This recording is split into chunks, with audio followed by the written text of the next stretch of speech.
सबसे पहले आइए थोड़ा तोलमोल करते हैं। असल में तुलना हो ही नहीं सकती, मगर फिर भी एक तरफ है सद्गुरु, एक विश्वसनीय योगी, रहस्यदृष्टा और लाखों लोगों की प्रेरणा, जिन्होंने अपने जीवन का हर पल मानवता को ऊंचा उठाने, पर्यावरण बचाने और लोगों के भीतर शांति जगाने में लगाया है। Rally for reverse, Kaveri calling, save soil जैसे आंदोलन उनके विजन का हिस्सा है, जो आने वाली पीढ़ियों का भविष्य तय कर रहे हैं। और दूसरी तरफ है बी स्कोफील्ड, इंटरनेट पर मौजूद कुछ रिपोर्टर्स के मुताबिक, जिनका सारा काम बस यह है कि इंटरनेट पर बैठकर यहाँ वहाँ बेबुनियाद आरोप लगाना, किसी का नाम खराब करना और बेवजह विवाद खड़ा करना। ना कोई सकारात्मक योगदान, ना ही कोई रचनात्मक पहल, बस दूसरों की कमियों में उलझकर खुद की पहचान बनाने की नाकाम कोशिश करते रहना।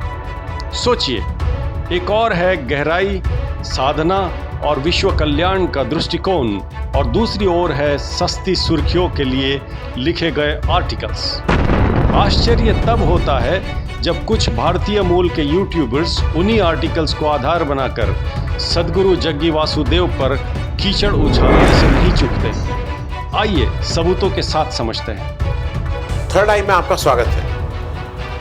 ये जग्गी वासुदेवन तो निकल ही नहीं रहा है दिमाग से। सदगुरु मैं अब इनको नहीं कहूंगा, जैसे बाबा रामदेव को अब लाला रामदेव ही कहना ठीक है, जब से वो व्यापारी हो गए हैं। ये जग्गी वासुदेव जी का काले कारनामे नेशनल नहीं, इंटरनेशनली भी अब खुल के आ रहे हैं। लेखिका हैं, पत्रकार हैं। इन्होंने बहुत से इस तरह के गुरु, इस तरह के परंपराओं, इस तरह के जादू टोने वालों पे बहुत कुछ लिखा है।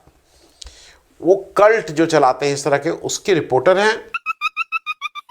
One reporter search for cult and Demons.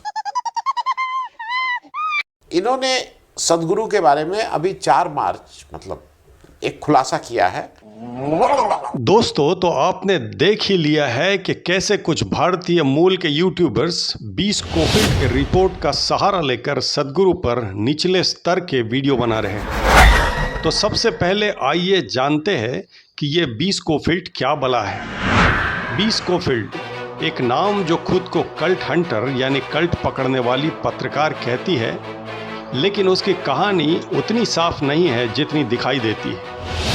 America में भी स्कोफील्ड ने कई नामी गुरुओं और समूहों पर उंगली उठाई, उन पर आरोप लगाया कि ये लोग अपने अनुयायियों का ब्रेन वॉश करते हैं। लेकिन समस्या ये है कि स्कोफील्ड की रिपोर्ट अक्सर एक तरफा होती है, दूसरी तरफ का पक्ष सामने ही नहीं आता। यही वजह है कि खुद बी स्कोफील्ड पर आरोप लगे हैं कि वो तथ्यों को तोड़ मरोड़ कर पेश करती है और विवाद खड़ा करना ही उसका असली एजेंडा है।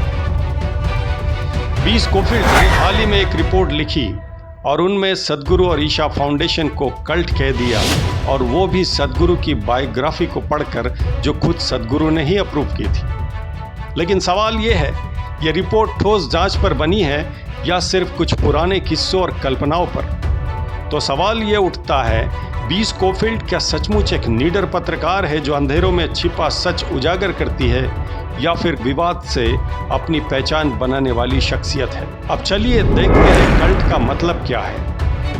कल्ट यानी ऐसा समूह जहां एक नेता को आंख मूंद कर पूजा जाए, जहां लोग अपने परिवार समाज से कट जाए, जहां सवाल पूछना मना हो और नेता की बात ही आखिरी सच हो।